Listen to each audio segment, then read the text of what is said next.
YouTube audience. Good morning again to the patient community and to those of you who are on live stream. My name is Reverend Jack Abel, Senior Director of Spiritual Care. I think it's the 18th of May, 2021. It is actually in the Christian tradition called Ascension Sunday, in those liturgical traditions that pay attention to Easter and its movement. Next week, I think, is Pentecost. And Ascension was actually like Thursday of this week. So say bye and bye to Jesus, given the song we just said, because he heads off into the sky. And the chapel service has always been intentionally welcoming to people for whom that's not their tradition. So I want to say a special welcome to those of you for whom either the opening song or those couple words about that might be like, oh no, is he going deep dive into that tradition? I'm going to try to be faithful to my own spiritual journey and sensitive to the varieties of ways people understand spirituality as they seek recovery. I have a theme for today and a lot to say about it, which I'll try to watch my time and not over-occupy the mic. The theme for today's service is acceptance. And one of the very first things I wanted to say about acceptance is that it's a dominant theme in addiction recovery. Going back to 1935 and Bill and Bob and the movement of Alcoholics Anonymous. And today we have varieties of other movements that also support people in recovery, like Recovery Dharma or Narcotics Anonymous or Life Frame and SMART and Celebrate Recovery. All kinds of ways that people support their recovery. But acceptance has been recognized as a key piece for a long time.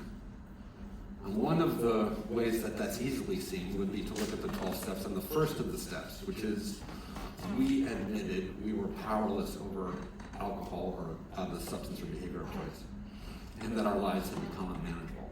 And that can be a hard thing to accept, to excuse the pun, a bitter pill to swallow. And so the first step requires some acceptance. Another place you see in recovery the theme of acceptance is in the Serenity Prayer. At least 1/3 of its call to action is a call to accept what we cannot change. And that makes it important. Another place I was thinking to shout out was those of you who may be in the relapse units would know on page 417 of the AA text, 4th edition, and on page 447 in the 3rd edition, which is the one that I got to know when I got sober, is a story about a doctor who got sober many, many years ago. And the title of the story is Acceptance Was the Answer. And it's a often cited story about AA, partly because this guy makes this unbelievably strong claim that acceptance was kind of the answer to all of his problems today. I realize that's a strong claim. I'm not necessarily making it for us, but I think just points out that acceptance is at least maybe worth our paying attention to. I'm a chaplain and an ordained minister and a clinician. And one of the things I love is that I get to be the person in the circle of clinicians at the table who brings ancient wisdom texts to the conversation, in addition to our docs who bring medicine and our psychiatrists who bring psychiatry and our psychologists who bring behavioral health.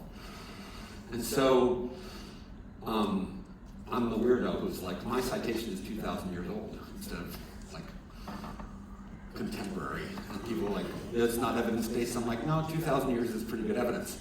But so what about wisdom traditions, ancient wisdom traditions and acceptance?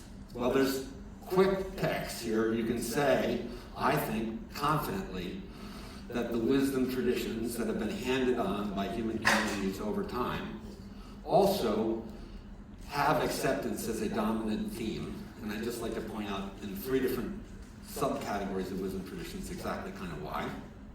So I'm going to start with indigenous or tribal traditions. Think Native American for most of us when we think about that, but that could also be Haitian, Voodoo.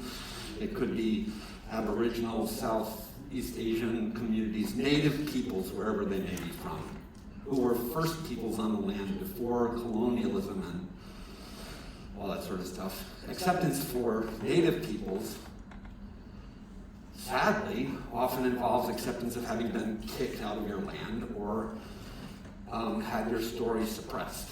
And so this is a place where we, as behavioral health professionals, learn about things like generational trauma. And I can't speak for that because that's not in my cultural heritage, but I suspect that if one is a tribal indigenous person, at least in part of their heritage, that acceptance is challenging.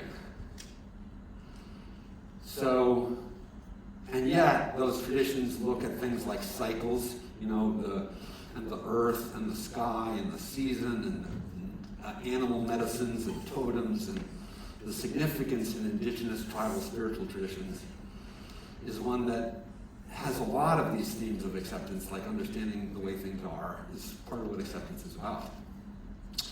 A second category of spiritual traditions, this is a little bit of an artificial subset. I'm going to divide the wisdom traditions of the world into three for this morning's chat, would be the Eastern family of traditions: Hinduism, Buddhism, Shinto, Taoist, Confucian, those which come from those parts of the world. And where we see acceptance very clearly in those, at least in two ways, would be, first of all, karma, the idea that actions have repercussions and sort of inescapably. But also, very apropos to being here at Caron, is in the Eastern traditions for a long time there's been meditation in a specific aspect of meditation they call mindfulness. And if you study mindfulness, acceptance is a major piece of that puzzle. In fact, there was a guy named Stephen Hayes who developed a model of behavioral health care that I think is really amazing and interesting and excellent, called ACT. It's a type of therapy, like you might be doing CBT or DBT or, all these acronyms. But anyway, Stephen Hayes' approach to therapy developed in the 1990s, and the acronym ACT is Acceptance and Commitment Therapy. And so, and a huge part of ACT is mindfulness. So the wisdom traditions of the East bring mindfulness and karma as ideas which undergird and support the person who looks to that tradition for insight and seeking to realize acceptance is important. And finally, let's turn our lens to what tends to be dominant in the West, which are the Abrahamic faiths, Judaism, Christianity, and Islam. For me, the story that comes to my mind is the story of Jesus in the Garden of Gethsemane saying, "Not my will be done." That turns out to be a very important little snippet for the AA movement and those who follow that tradition. But I think you can even say more broadly, Christianity, Islam, and Judaism are also just packed with acceptance. Acceptance of our brokenness, the notion of our fallibility or sin, it's not my favorite word, but that's like endemic to those traditions. Also the notion of call, like that you have a purpose to fulfill and a destiny and a relationship. And so almost like the idea of fate. And these are Western spiritual ideas, not exclusively, but I think meaningfully so. And I know I feel like I'm teaching a college class, but I don't mean to be. But the point of what I guess I want to say in terms of bringing it home is your patients. I'm a person in long-term recovery. We have this problem that brings us to this place. Drinking and using and finding ways and means to get more is what NA says is the characteristic of it. None of you relate to that, of course, but it was my issue.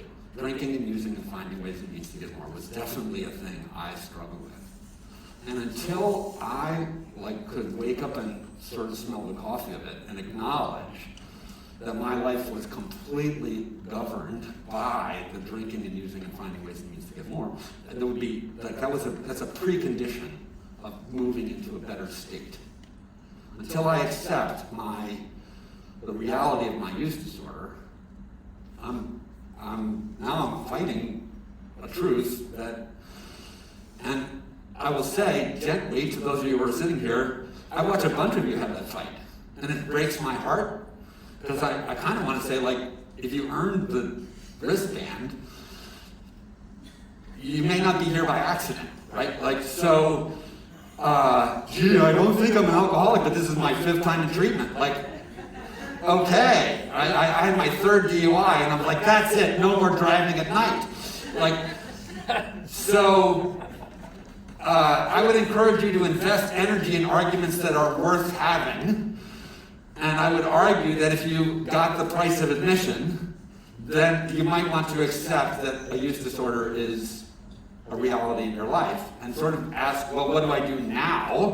Instead of like, maybe I could still go out and safely drink, or maybe beer instead of scotch, or I've never tried, what do they call that, kratom, so maybe I'm not a kratom addict, or whatever. Like, it's just astonishing to me how deceitful we are with ourselves when we suffer from this illness. And the thing I want to ask you to do is think about accepting that you're here. And then I have 2 more little crumbs of acceptance I would like to call to our attention. So I think the first thing that comes to mind when you realize that acceptance is like on somebody's radar, if it's your sponsor in a 12-step program, or if it's your psychologist in an ACT method, or whatever, is you have to accept the stuff that's hard to accept, because it's obviously not fun to accept the unpleasantness, right? But I also want to point out that many of us struggle with accepting something even that's quite beautiful, which is, I'll say it very simply, your inherent worth and value. That you are a being of inherent worth and value can be a hard, like, thing to take in. Jessica, our intern in the last several weeks, has been that. She's one of those people, she's like, just take that in and like, just rub it in for a minute. So, I absolutely believe this. And I would not come here day after day, week after week, year after year, and be excited when I get to schedule the individual consults and do the groups and do chapel, if I were to buy into the notion that some of you have bought into, and some of your family members have bought into, and some of the people out there in the world have bought into, which is that you are jerks, and you're not worth the time, and you're no goods, and, you know, we should just, like, let those people, you know, like, fizzle out and complain about how much it's costing society or whatever. Like, unfortunately, we have a pandemic of addiction that takes somewhere near as many lives as COVID takes sort of every year. On Friday, I made a phone call to a family that had their older dad here, one of our older adult patients, came here, left early, like, I don't need to be here, went back to drinking, and has just recently passed away, sadly from COVID, but with liver complications. So comorbidities from our illness. And so I want to, like, push the point. Like, this is not a spa. This is not you're not here for a mild and moderate problem. This is not a no big deal issue. Because one of my jobs is to call your families when your life ends. And I would hate to tell you how many times, it's way more than 90%. I make those phone calls for suicide and overdose. So the, like, oh, my counselor's stupid, and this is dumb, and I can't believe my family had to make me come here, and everything, like, please stop that.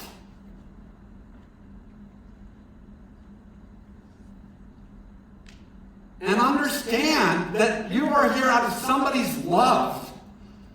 And you have a potential, you have a value. You have a value that is worth fighting for. And you can absolutely find recovery. I totally believe, I'm going to pick on somebody, but so we have a fellow that you just heard playing an instrument, and I'm pretty sure he might have had a problem with a drug that many people think, oh, like, once you're an opioid user, you're just, like, done.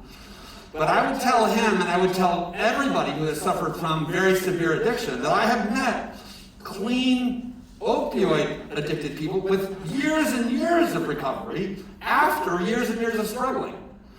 So if you have this notion that because you've been here 10 times or treatment 15 times or blah, blah, blah, and you have people in your ear, including the devil in your head, saying, you're never going to make it, I want to sound the shofar, and I want to say, that is not true. You absolutely can get well, and you deserve to get well. Amen. And I want you to accept that if you can. Take it in. I'm going to finish with a story. This is an absolute true story. It's one of my favorite work stories. And I don't know if I always tell it well, but it was really meaningful for me. So this goes back a very long time ago, maybe 2009, 2010. I was a new, young, brash chaplain here. I was studying under Father Bill. There was a young woman on one of the teen female units. I say one, so there were two actually. There was teen female primary and teen female extended care. Her first name, I'm going to say, was Emily. It was not Emily, but for her protection, I'm going to make her an Emily. And Emily was struggling with being here. She was like the Tasmanian devil, or like Pigpen in the Peanuts characters. Like if you think about a comic character, she was like, and I was this new spiritual dude, so I get this Hail Mary, phone call. Hey, Reverend Jack, you want to take a flyby this patient? Because nobody can even get near her. And I'm like, sure, I'm all in, my arrogant brashness. So I wandered, my office was over here, but I wandered across the street. I'm wondering what I'm getting into. And I go in and I'm like, so it starts with her asking, what does it mean to have a spirit to a consult? I'm like, it means anything that you want. I said to her, how about we go for a walk? She goes, you mean get the hell out of this building? That would be great. So I'm like, hey, clinical rapport begins. Yeah? So Emily and I leave the Chensi building and we start walking around. This is before the Serenity Walk was around. But one of the most beautiful places on this campus, there are many beautiful places on this campus, but one of the most beautiful places on campus is in front of the healthcare professionals and the villa, the relapse men's unit. And I think there's still Adirondack chairs that are out there. So we go for this walk, and eventually we sit in these two Adirondack chairs, and we're talking. And she's like a little less and surprised that she's having a conversation with the spiritual dude. And I'm getting pieces of her story. She presents herself to the universe in a way that I'm going to use probably incorrectly as what I'm going to call grunge. But I know there's a whole thing grunge. But anyway, her hair's filthy and unkempt. Her clothing is tattered. She's got ink here and there. She's got studs, and it is as if to say, stay the heck away from me. Right? I can hear the message of her somatic presentation very clearly. I'm not oblivious to it. So I'm in an Adirondack over here, talk about social distancing. I'm and I'm trying to get as close as it feels safe for me to get without pushing her window of tolerance. And we get to this point. It was a day like yesterday, I suspect. Did you have a beautiful day here yesterday? Don't be too mad at me. I was on the beach yesterday, but it was beautiful on the beach yesterday. It was gorgeous on the beach. So here we are. We're up on the hill. It's magnificently beautiful. And I said to Emily, I said, hey, what are you seeing when you look out there?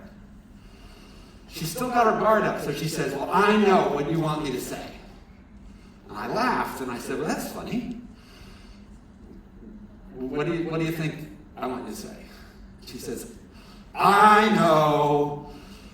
It's so beautiful, there has to be a God who created all of this. I said, well, I kind of love that answer, but that's not what I wanted you to say. What I was going to reflect to you was that as I look out at all of this, I see you as a part of it. And there is nothing that you can do to make yourself unbeautiful in my sight.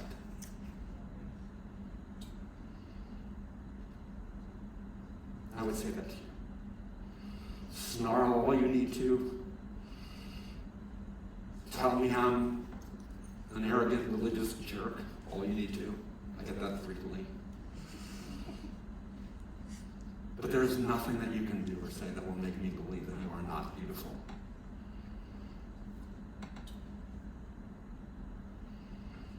That you are not worth getting sober. That you are not worth taking another run at being a person of dignity and value. And maybe that means rescuing a marriage, or maybe it means leaving one. Maybe it means rescuing a career, or maybe it means leaving one. Maybe it means, I don't know. I don't know what it means in each of your stories, but I believe there is nothing that you could do that would take away my wish, hope, and dream for you to experience the great gift I received. I drank every day and used every day and tried to make myself ugly in my own way. So, in tribute to Emily, so this is the great end of that story. Years later, I'm walking down the street in New York City, and I see a guy dressed in like a business suit. And he goes, "Reverend Jack!" And he's standing next to a very, very put-together younger female. And I look and I'm like, do I know who this is? I have no idea who it is. And she grabs my sleeve and she goes, "It's Emily!" And I was like, it took me right back to the top of it. And she was like, "Do you remember that conversation we had?" And I'm like, I absolutely remember that conversation we had. So she found the gift. I hope you